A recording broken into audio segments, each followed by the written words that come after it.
నమస్కారం దూరదర్శన్ వార్తలకు స్వాగతం నేను వినతి ముందుగా ముఖ్యాంశాలు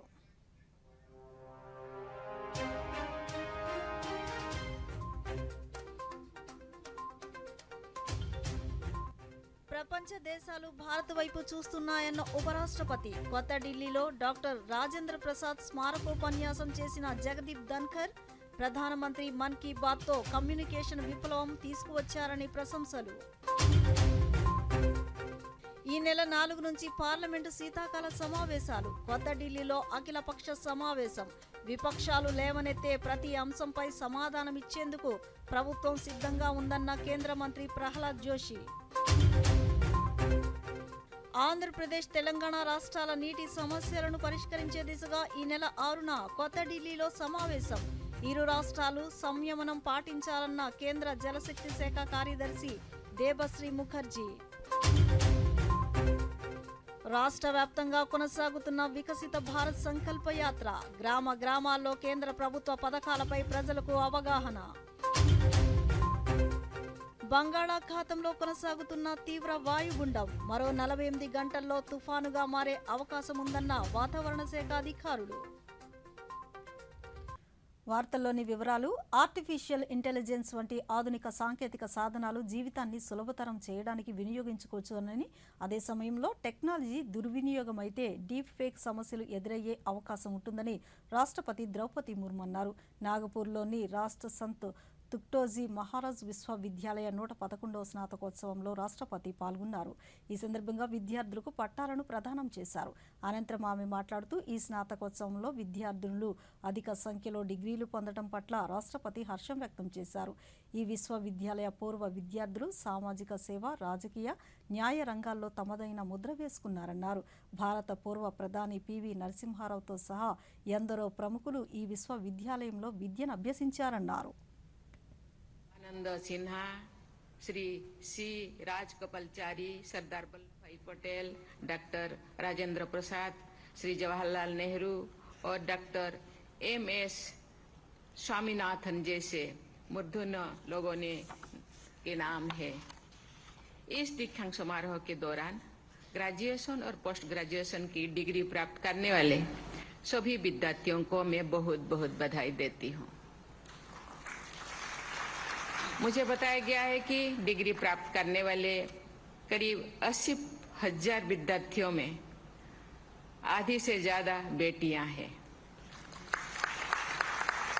मैं उन 129 विद्यार्थियों को भी विशेष बधाई देती हूं जिन्होंने आज PhD की उपाधि प्राप्त की है. ये बहुत ही प्रसन्नता की बात है कि इन 129 PhD प्राप्त करने वाले विद्यार्थियों में 57 बेटियां हैं. मैं इस अवसर पर विद्यार्थियों के माता पिता और अभिभावकों तथा विश्वविद्यालय के सभी संकाय सदस्यों को भी बहुत बहुत बधाई देती हूँ.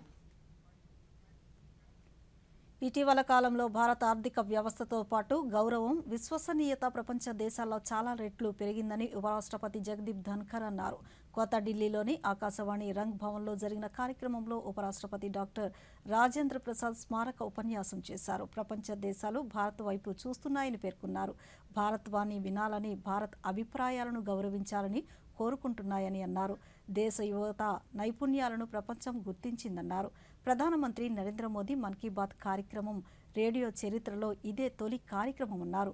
107 సంచికల ప్రయాణాన్ని పూర్తి చేసిందని దేశ ప్రజలతో మాట్లాడేందుకు ప్రధాని రేడియోను ఎంచుకున్నారని దీని ద్వారా కమ్యూనికేషన్ విప్లవాన్ని సృష్టించారని మన్ కీ బాత్ దేశానికి జన్ కీ బాత్గా మారి ప్రజల హృదయాల్లోకి చేరిందని పేర్కొన్నారు. दुनिया के फ्रजाइल 5 देशों में माना जाता था.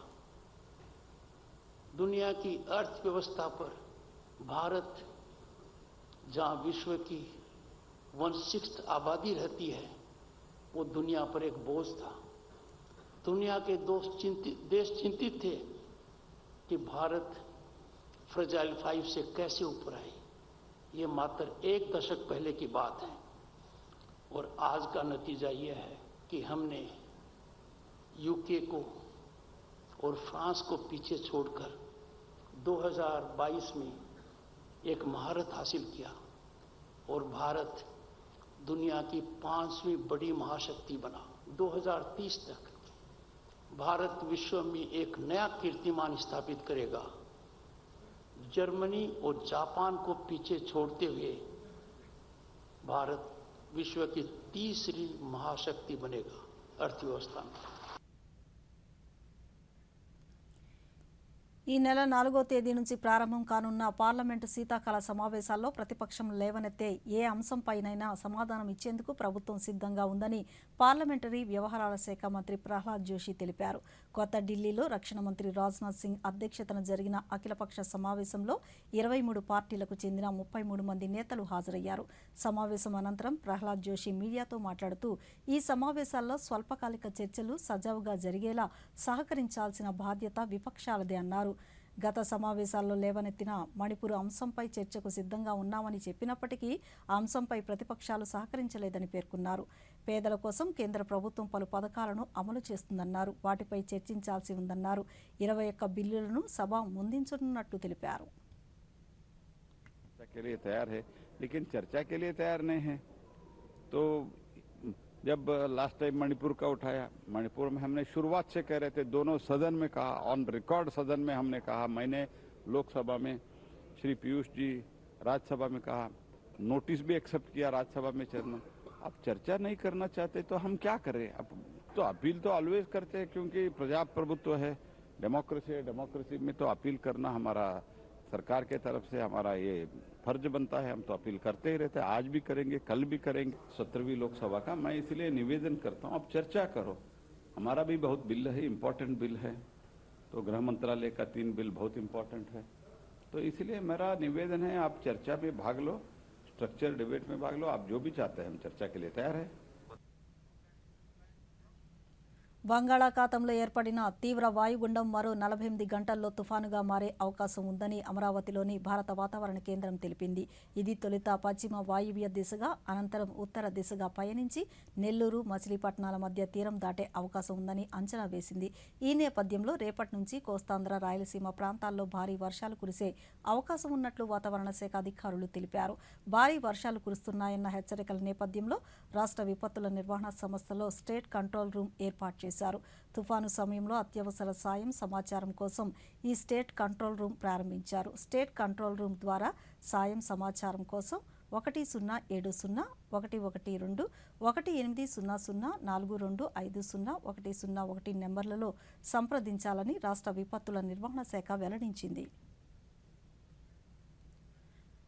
నైరుతి బంగాళాఖాతంలో కొనసాగుతున్న తీవ్ర వాయుగుండంగా తుఫానుగా మారే అవకాశం ఉండడంతో అప్రమత్తంగా ఉండాలని ముఖ్యమంత్రి వైఎస్ జగన్మోహన్ రెడ్డి అధికారులను ఆదేశించారు. మిచాంగ్ తుఫానుగా నామకరణం చేసిన ఈ తుఫాను ఈ నెల 4వ తేదీన రాష్ట్రంలో నెల్లూరు, మచిలీపట్నం మధ్య తీరం దాటే అవకాశం ఉండడంతో అధికారులంతా సన్నద్ధంగా ఉండాలని ముఖ్యమంత్రి పేర్కొన్నారు. ఈ మేరకు తుఫాను పరిస్థితులపై అధికారులను అడిగి వివరాలు తెలుసుకున్నారు.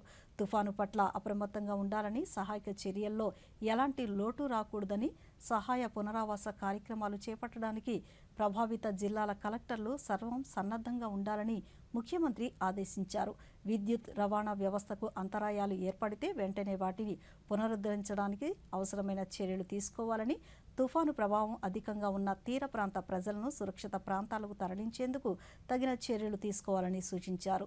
అవసరమైన చోట సహాయక శిబిరాలు ఏర్పాటు చేయడంతో పాటు రక్షిత తాగునీరు, ఆహారం, పాలు శిబిరాల్లో అందుబాటులో ఉంచాలన్నారు.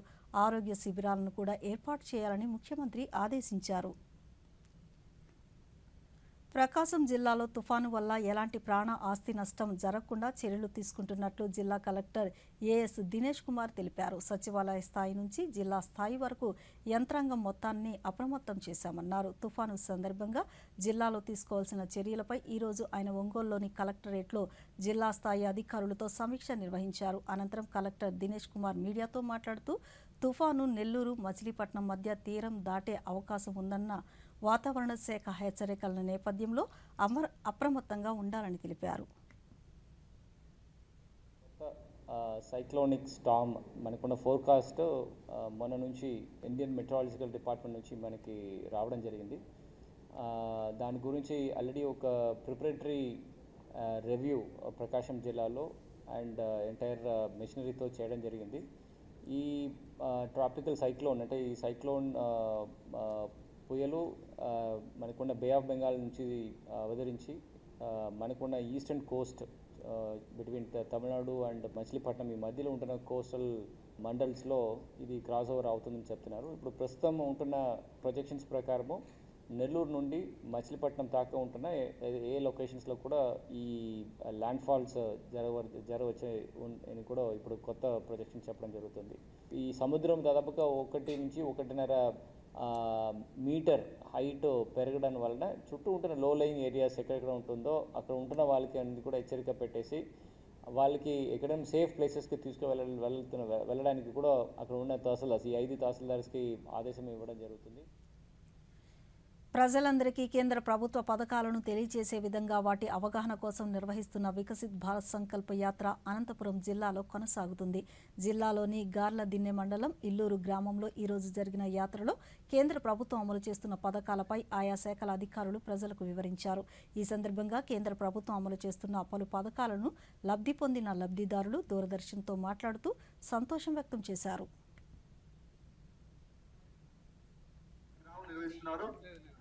నేను గర్భవతిగా నెల అయింది. అంగన్వాడీ కేంద్రంలో చేరాను.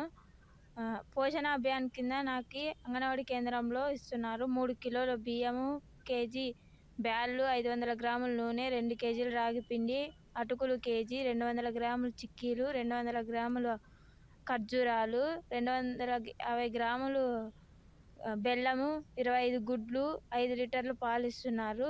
పోషక పదార్థాలు ఇస్తున్నారు. ఇవన్నీ తింటున్నప్పటి నుంచి నా ఆరోగ్యం బాగుంది. రక్తం తక్కువగా ఉండేది, ఇప్పుడు పెరిగింది. కేంద్ర ప్రభుత్వానికి నా ధన్యవాదాలు. నాకు బాబు ఉన్నాడు. బాబుకి 4 ఇయర్స్. బాబు అంగన్వాడీ స్కూల్లో చదువుతుండగా పోషణ్ అభియాన్ పథకం కింద మా బాబుకి అంగన్వాడీ కేంద్రంలో బాగా పోషక విలువలతో కూడిన ఆహారాన్ని ఇస్తున్నారు. మా బాబు పోషకాహారం తింటున్నాడు బాగా. మా బాబు చాలా బరువు ఎక్కి ఉన్నాడు. మా బాబు చాలా యాక్టివ్గా ఉన్నాడు. మా బాబుకి కొద్దిగా తినడం అప్పుడు మా దగ్గర ఉన్నప్పుడు తినకోకుండా ఉండే, ఇప్పుడు బాగా తింటున్నాడు మా బాబు. అంతేకాకుండా పిల్లలను కూడా మేడం వాళ్ళు బాగా చూసుకుంటారు. కింద మా పిల్లలకి పోషకాహారాన్ని అందిస్తున్న కేంద్రానికి మా యొక్క ధన్యవాదాలు. మా గ్రామంలో గరీబ్ కళ్యాణ్ అన్ యోజన పథకం కింద ఫ్రీగా బియ్యం ఇస్తున్నారు. మా ఇంట్లో 4 ఉన్నాము. ఒక్కొక్కరికి 5 కేజీలు చొప్పున మొత్తం 20 కేజీలు బియ్యం ఇస్తున్నారు. ఈ పథకాన్ని ఇంకా 5 సంవత్సరాలు పెంచినందుకు ఈ కేంద్ర ప్రభుత్వానికి నా ధన్యవాదాలు. పాప ఉంది, 11 నెలల పాప. పోషణ అభియాన్ పథకం కింద మా పాపకి పోషణ పదార్థాలు ఇస్తున్నారు. పాలు, గుడ్లు, బాలామృతం ఇస్తున్నారు.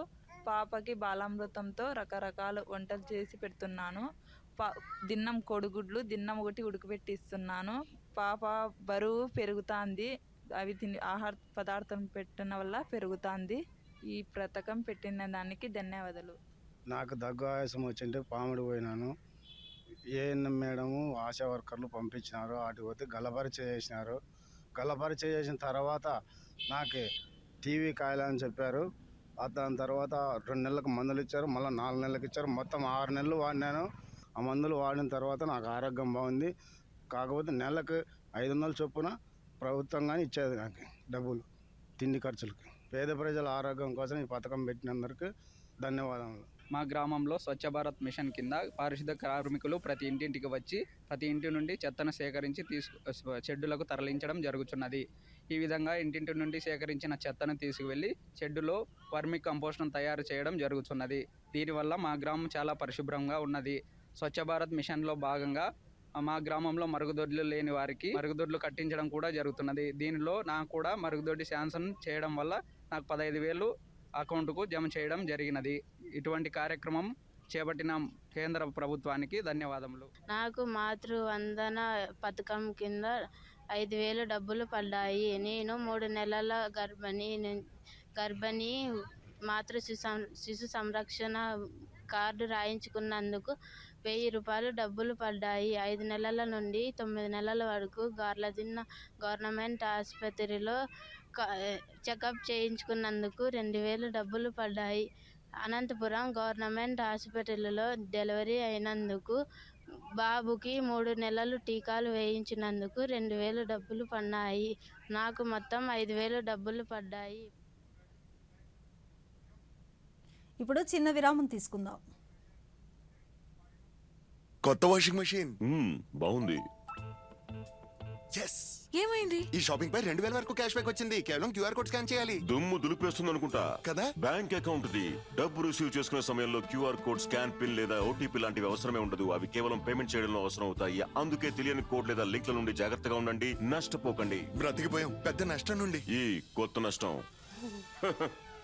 ఆర్బీఐ అంటుంది, విషయాలు తెలుసుకోండి, జాగరూకంగా ఉండండి. వాతావరణ శాఖ తుఫాను హెచ్చరికల నేపథ్యంలో ప్రకాశం జిల్లాలోని మత్స్యకారులందరినీ అప్రమత్తంగా ఉంచినట్లు జిల్లా మత్స్యశాఖ సంయుక్త సంచాలకులు ఏ చంద్రశేఖర్ రెడ్డి తెలిపారు. తుఫాను నేపథ్యంలో మత్స్యశాఖ తీసుకున్న ముందస్తు చర్యలపై ఆయన దూరదర్శన్తో మాట్లాడుతూ జిల్లాలోని 5 తీర ప్రాంత మండలాల పరిధిలో మొత్తం 29 ల్యాండింగ్ పాయింట్లు ఉన్నాయని పేర్కొన్నారు. జిల్లాలో దాదాపు 5,600 మత్స్యకారులు ఉన్నారని, వీరందరూ ప్రస్తుతం ఇళ్ల వద్దనే ఉన్నారన్నారు. జిల్లాకు చెందిన పడవలు ఏవీ సముద్రంలో వేటకు వెళ్లలేదని స్పష్టం చేశారు. తీర ప్రాంత గ్రామాల్లో ఇప్పటికే తుఫానుపై ప్రచారం కల్పిస్తున్నట్లు తెలిపారు. తుఫాను సందర్భంగా ఎదురయ్యే ఎటువంటి పరిస్థితులనైనా ఎదుర్కొనేందుకు జిల్లా మత్స్యశాఖ సిబ్బంది అందరూ సంసిద్ధంగా ఉన్నామని ఆయన తెలిపారు. మత్స్యశాఖ తరపున మత్స్యకారులందరికీ కూడా మేము వారికి అందరూ కూడా విజ్ఞప్తి చేసేది ఏమిటంటే, వాళ్ళ బోట్లన్నీ ఏవి కూడా బంగాళాఖాతంలోకి మత్స్యకారులు వేటకు వెళ్ళొద్దని అందరికీ చెప్పడం జరుగుతూ ఉంది. అదేవిధంగా మేము మా యొక్క ఫీల్డ్లో ఉండేటువంటి గ్రామ సహాయకులతో, మత్స్య సహాయకులతోనూ మరియు సాగర్ మిత్రులతోనూ అందరితో కూడా ఇప్పటికే మత్స్యకారులందరికీ కూడా టామ్ ఇప్పించడం జరిగింది. అందరికీ చెప్పడం జరిగింది. సో ఇప్పటికే బోట్లన్నీ కూడా అన్ని ఒడ్డుకు తీసుకొచ్చారు. వాళ్ళ వలలను కూడా ఒడ్డుకు తీసుకొచ్చి పెట్టారు. ఏ బోటు కూడా సముద్రంలో లేదు. అదేవిధంగా మనకు ప్రకాశం జిల్లాలో దాదాపు 29 ల్యాండింగ్ సెంటర్స్ ఉన్నాయి. 29 ల్యాండింగ్ సెంటర్లో ఉన్నటువంటి బోట్లన్నీ కూడా ఒడ్డుకు తీసుకోవడం జరిగింది. ఒక 5,600 మంది మత్స్యకారులు యాక్టివ్గా చేపలకు వెళ్ళే వాళ్ళు ఉన్నారు. అందరూ కూడా ఇప్పుడు ఇంటి దగ్గరనే ఉన్నారు. ఏదైనా విపత్తు వచ్చినట్టే వెంటనే ఫోన్ చేయాల్సిందిగా వాళ్ళందరికీ 1077 కలెక్టరేట్ కాల్ సెంటర్ నెంబర్.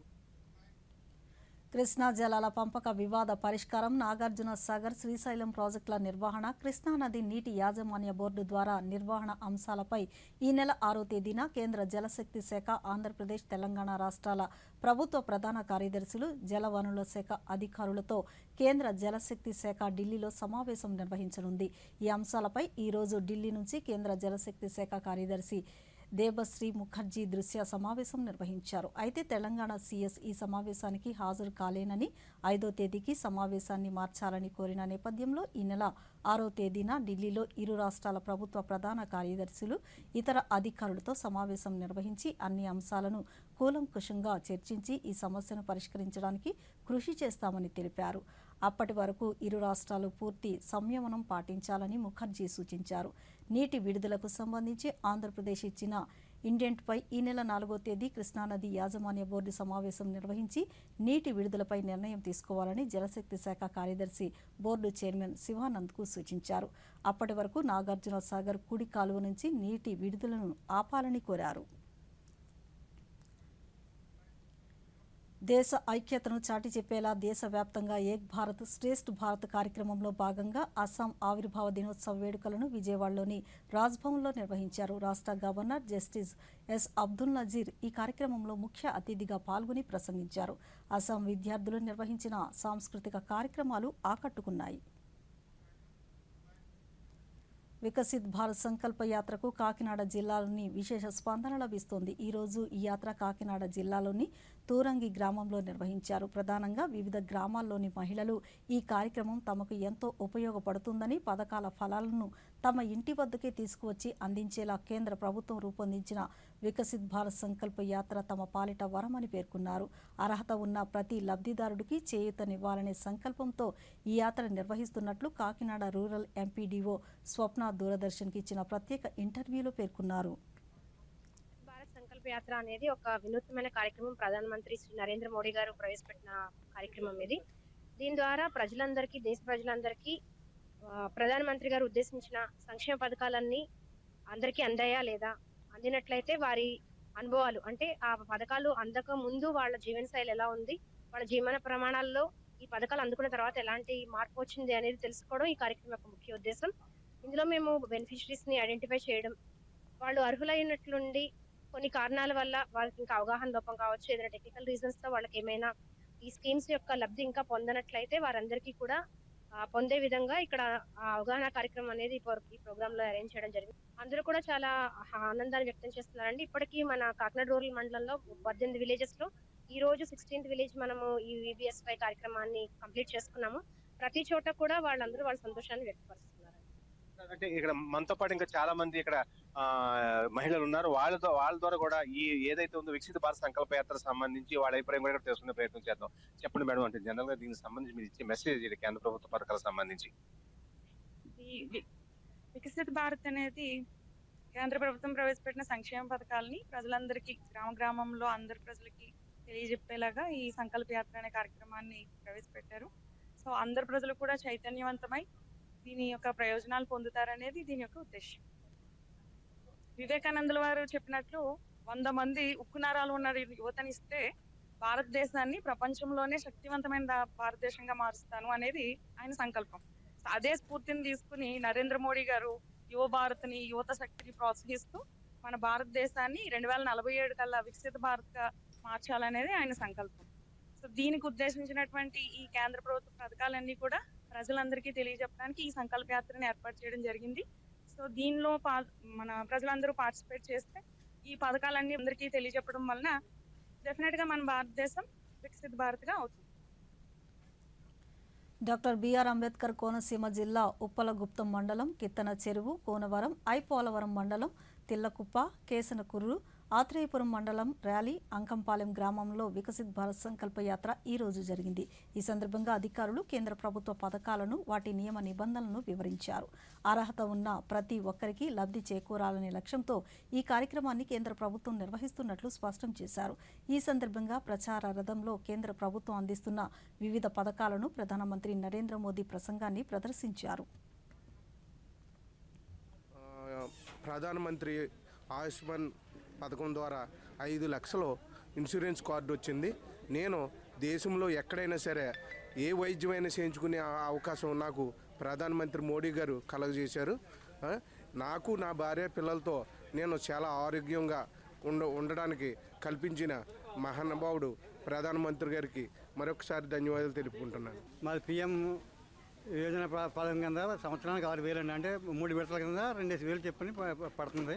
దానివల్ల మాకు ఉపయోగంగా వ్యవసాయానికి అన్ని విధాలా ఉపయోగపడుతుంది. మాకు వ్యవసాయ పెట్టుబడులు అది ఉపయోగపడుతుందండి. దాని గురించి చాలా సంతోషంగా ఉంది.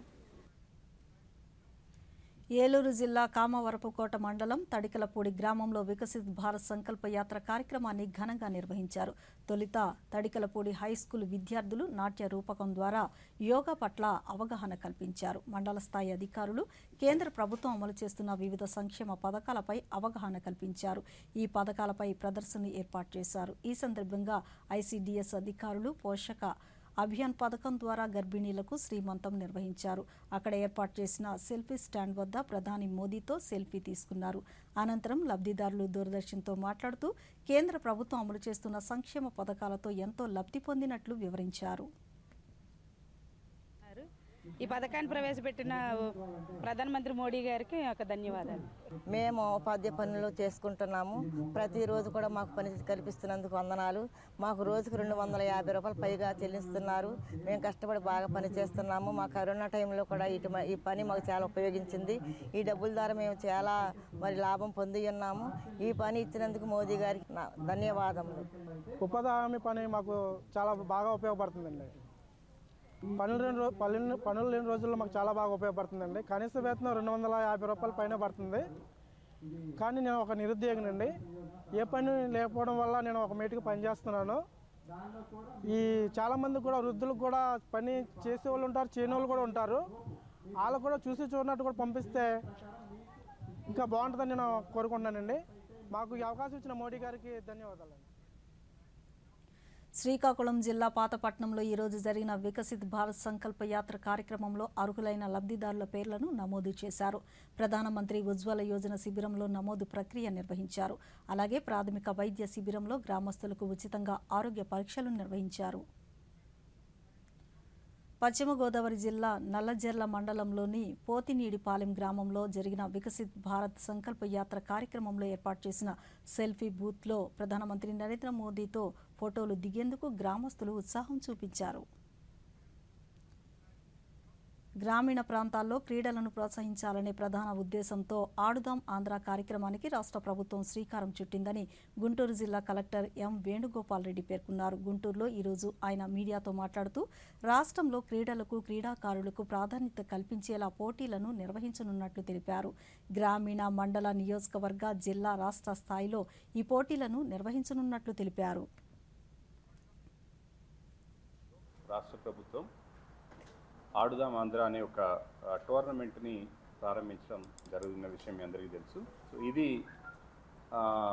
రాష్ట్ర ప్రభుత్వ ఆదేశాల మేరకు జిల్లాలో ఇప్పటికే రిజిస్ట్రేషన్స్ ఈ కార్యక్రమానికి సంబంధించి ఇప్పటికే మొదలయ్యాయి. వీటిని అన్ని గ్రామ, వార్డు సచివాలయాల దగ్గర నుంచి ఈ రిజిస్ట్రేషన్ కార్యక్రమం వాలంటీర్ల ద్వారాను, సచివాలయాల ద్వారాను, అలానే ఆ 1902 కాల్ చేసి కూడా నమోదు చేసుకునే అవకాశం, అలాగే adudaamandhra.ap.gov.in కూడా ఆన్లైన్ ద్వారా అప్లై చేసుకునే అవకాశం కూడా ఇప్పటికే అందరికీ తెలియపరిచాం.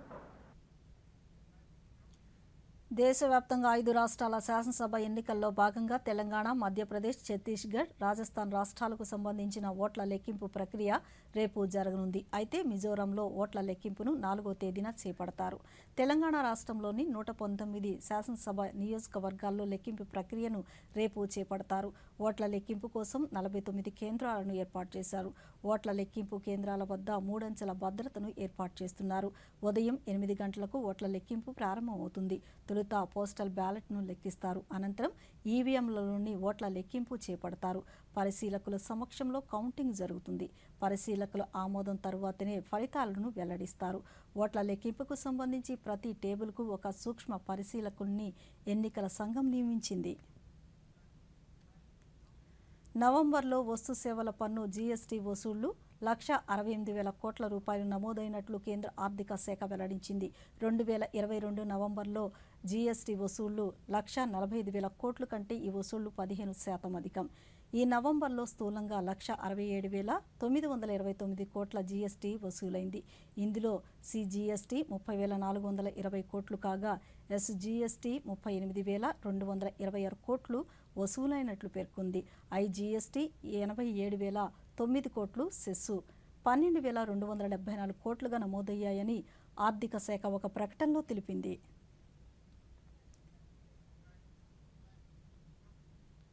చిరుధాన్యాలకు అంతర్జాతీయ ప్రమాణాలను రూపొందించాలన్న భారత్ ప్రతిపాదనను ఐక్యరాజ్యసమితి కోడెక్స్ ఎలిమెంటేరియస్ కమిషన్ సిఎసి ఆమోదించినట్లు కేంద్ర ఆరోగ్య శాఖ తెలిపింది. ఆహార భద్రత, నాణ్యత ప్రమాణాల ధృవీకరణకు ప్రపంచ ఆరోగ్య సంస్థ, ఆహార వ్యవసాయ సంస్థలు ఏర్పాటు చేసిన ఈ మిషన్ తన 46వ సమావేశాన్ని ఇటీవల ఇటలీ రాజధాని రోమ్లో నిర్వహించింది. సిఎసి ఇంతవరకు జొన్నలు, సజ్జలు, పప్పు గింజలకే నాణ్యత ప్రమాణాలను నిర్ధారించింది. వీటికి తోడు రాగులు, అరికెలు, కొర్రలు, సామలు, ఓదెలు, వరిగేలకు కూడా అంతర్జాతీయ నాణ్యత ప్రమాణాలను రూపొందించాలని భారత్ చేసిన ప్రతిపాదనను ఏకగ్రీవంగా ఆమోదించింది. 188 సభ్య దేశాలతో ఏర్పడిన సిఎసిలో 161 దేశాలు ఈ సమావేశంలో పాల్గొన్నాయి. వాటిలో ఐరోపా సమైక్య దేశాలు కూడా ఉన్నాయి. 2023ను అంతర్జాతీయ చిరుధాన్యాల సంవత్సరంగా ప్రకటించిన నేపథ్యంలో సిఎసి ఏకగ్రీవ తీర్మానం చారిత్రాత్మకమైందని కేంద్ర ఆరోగ్య శాఖ మంత్రి మన్సుఖ్ మాండవీయ ప్రశంసించారు. భారత్ పాకిస్తాన్ యుద్ధ సమయంలో దేశం కోసం ప్రాణాలర్పించిన అమరవీరులకు కొత్త ఢిల్లీలోని జాతీయ యుద్ధ స్మారకం వద్ద ఘనంగా నివాళులర్పించారు. భారత త్రివిధ దళాధిపతి general Anil Chauhan, army chief general Manoj Pande, వాయుసేన చీఫ్ మార్షల్ విఆర్ చౌదరి, నౌకా దళాధిపతి అడ్మిరల్ హరికుమార్ అమరవీరులకు పుష్పాంజలి ఘటించి నివాళులర్పించారు. సూర్యుడి అధ్యయనం కోసం ప్రయోగించిన ఆదిత్య L1 మిషన్ విజయవంతంగా ముందుకు సాగుతుంది. శాటిలైట్లో ఉన్న Aditya solar wind particle experiment payload సౌర గాలుల అధ్యయనం ప్రారంభించింది. ఈ అధ్యయనానికి సంబంధించిన ఫోటోలను ఇస్రో విడుదల చేసింది. ప్రస్తుతం సోలార్ పెలోడ్ తన ఆపరేషన్ సక్రమంగా నిర్వహిస్తున్నట్లు ఇస్రో వెల్లడించింది. ఈ వార్తలు ఇంతటితో సమాప్తం. నమస్కారం.